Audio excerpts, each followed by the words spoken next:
مصر مشهورة بالجدعنة والشهامة والحاجات الجميلة اللي مفيش أي بلد مشهورة بيها غيرنا احنا.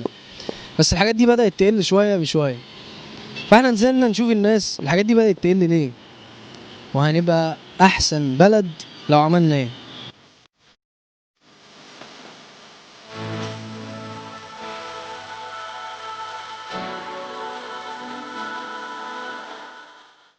الحياة علمتك ايه؟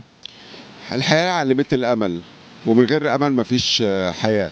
فلازم الإنسان يبقى عنده أمل، يبقى عنده دافع للحياة، فلابد إن هو يواصل مع الحياة. رقم واحد، ان نسيش الظن بالناس، دايما ابص للناس بنظره كويسه. رقم اتنين، لازم تعتمد على نفسك في كل حاجه، ما ينفعش تعتمد ان في حد في الدنيا ممكن يخلصك في اي حاجه، حتى اقرب مقربين ليك يعني. علمتني الصبر، الثقة في ربنا سبحانه وتعالى.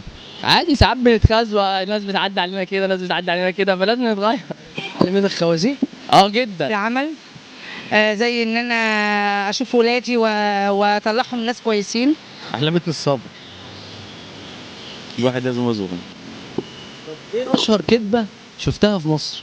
أشهر كلمة مصرية صدفتي في حياتي كلها هي الفترة اللي الحكم الإخوان مسك فيها مصر.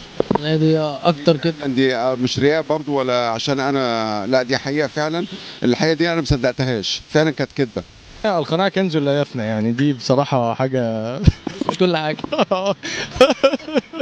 حاجات المشهوره، بس ان احنا يعني بنقولها بس علشان نبقى قاعدين في البيت مرتاحين يعني. طب ممكن نقلب ما تبقاش كدبه، ايه؟ تبقى حقيقه، ايه؟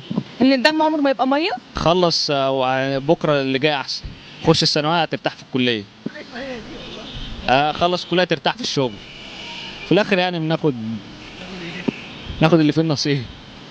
مصر هتبقى أحلى لو عملنا ايه؟ لو مشينا في نظام، لو حبينا بعضنا إن شاء الله هتبقى حلوة بإذن ربنا. احنا عندنا كل حاجه سليمه بس لوحدها، عندنا شعب كويس، وعندنا شباب بيتعلم، وعندنا ناس عندها شهامه ورجوله، وعندنا افكار كويسه. ايه اللي يتعمل بقى ان احنا ازاي نجمع الكلام ده يعني، ده اللي احنا محتاجينه مصر، تبقى مصر احسن ان شاء الله. ان مصر طبعا حلوه جدا، بس شعبها هو اللي عايش شويه تعديلات كده. احنا أحسن بلد طالما احنا موجودين، احنا اللي بنخلي البلد هي الأحسن، شعبها اللي بيخلي البلد أحسن. ما هو العيب مش الشعب، عشان احنا كلنا ما بنخافش على بعض. احنا لو بنخاف على بعض هنعرف نعمل حاجة لنفسنا. والله يبغى لها تطوير شوية، الشوارع، المرفقات، يعني شوية تطوير. انت سافرت بلاد عربية تانية غير مصر؟ أني أحسن؟ لا مصر أكيد. أي والله، يعني من دون ما تعلمني شيء مصر معروفة يعني بشهادة الناس كلهم، يعني ما في شك في مصر وأهلها وناسها وكلهم يعني أطيب ناس يعني صراحة. من سرعات الحياه، سرعات الوقت، وكترنا، احنا كترنا أوي أوي أوي أوي أوي، كترنا أوي أوي أوي. الله يكون في عون الرئيس، هيستحمل ايه ولا ايه بجد بامانه؟ يعني الدنيا كلها كده ضايعه. اعظم بلد في الوجود، مش في الدنيا بس، في الوجود، ونصرها الله وحماها الله بقرآنه وصلواته وإنجيله وكل حاجة في الدنيا.